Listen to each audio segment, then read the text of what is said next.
Hi, it's Helen from Toronto. As I mentioned in another video, I self-published a novel. It's called The Lovesick Mantra, and it was under my previous name.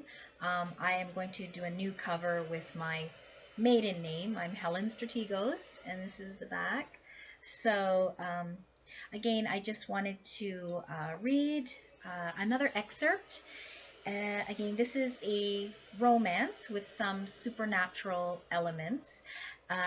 The protagonist, my main character, Catherine, has a very toxic, obsessive, somewhat one sided relationship with the brilliant Michael, and he is unfortunately a married man. Catherine is descending into a bit of madness. Her psyche, her conscience are eating away at her, and she is fighting with her conscience as she tries to resist the compulsion to be with Michael. And it is really, it is damaging her mind and her life. And she calls it a half-life because she can't seem to let go of Michael.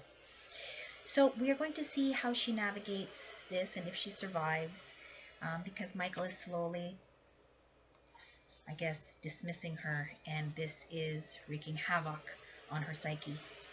Okay, so I'm going to read an excerpt from chapter 8. Okay, again, it's the Lovesick Mantra. I hope you guys also get a chance to pursue your creative passions and express yourself. All right. Catherine exhaled for what seemed like years. As she put her pen down, she felt cleansed, yet a familiar, weighty realization came over her almost instantly, telling her she'd feel squalid again soon. After rereading the letter, Catherine meticulously lacerated it, mangling it into something produced by raccoons, clawed and chewed until it was ready to disintegrate into soil. She carried the paper remnants clutched in her hand in the pocket of her long coat as she walked through the muted streets to Santa Maria's. The funneling stairs leading to the cathedral's lofty entrance were covered in pink rose petals. Had a couple been married there this afternoon? Was that allowed on Christmas Day? Catherine thought. Why not? Desperately climbing her way up and stepping into the church, Catherine caught her breath and remembered to dip her fingers in the fountain of holy water and to splash the sign of the cross onto herself. There were a few scattered people sitting inside, facing the altar, which had been dressed in ornate wreaths exploding with bells and garlands and golden ribbons. The nativity scene was just off center. A hand-painted wooden Mary and Joseph stood adoring the tiny glowing life that emerged from the hay. The silence and warmth caused Catherine to close her eyes, and she sank onto the shared knee rests in front of the candle offerings. With the elongated lighter, Catherine found a high red candle among the tiers and set it aflame. As it burned in its florid canister, Catherine dropped the inky shreds inside, praying this would move her to absolve her mind and spirit of him. One of the fathers saw her tears and put his hand on her shoulder. "Quiero hables, mija?" he asked in a low voice. "I love someone who can't give himself to me anymore. I want to be with someone who can't be with me." "Comprendes español, mija?" he asked gently. Catherine's mind was muddy. She couldn't form the words with her lips. She couldn't think of the symbols in Spanish. "Esperas, por favor," he said, looking into her eyes and pointing to the ground, indicating for her to wait. She nodded. The sight of a young couple, their noses touching, stabbed at her as they strayed along the cathedral's center aisle.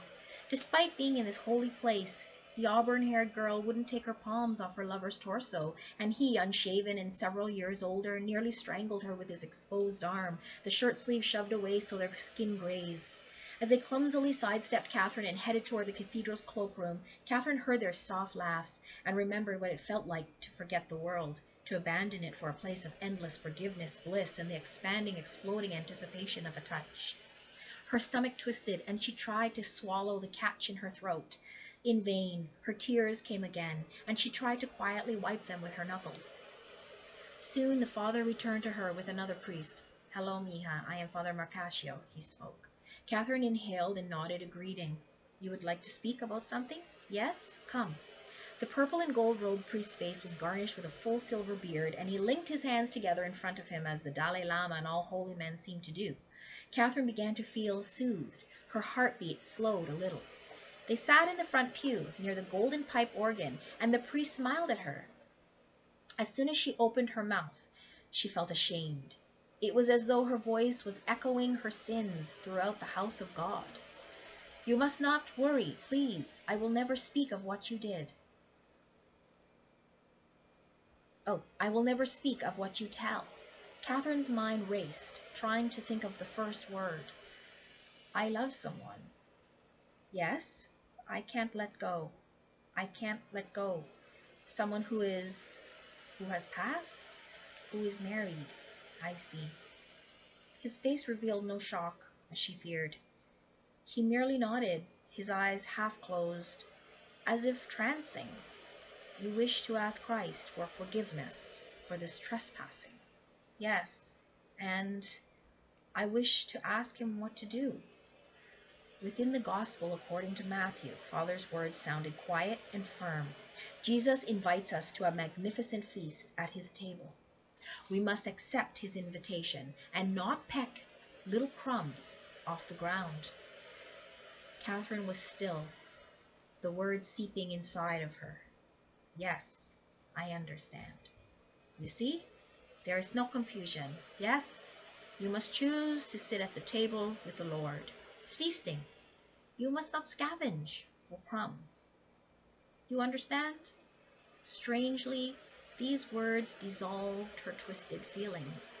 She knew, in her mind, there could be no more Michael.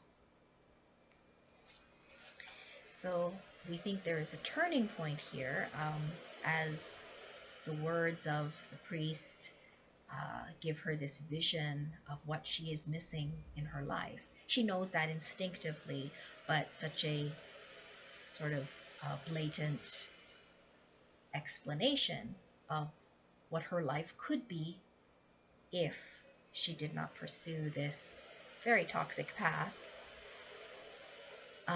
Well, toxic in the sense that she's trying to resist it, and it is killing her. So we will see what happens next. All right, take care, express yourselves, and I hope that you can pursue what you enjoy. All right, take care. Bye.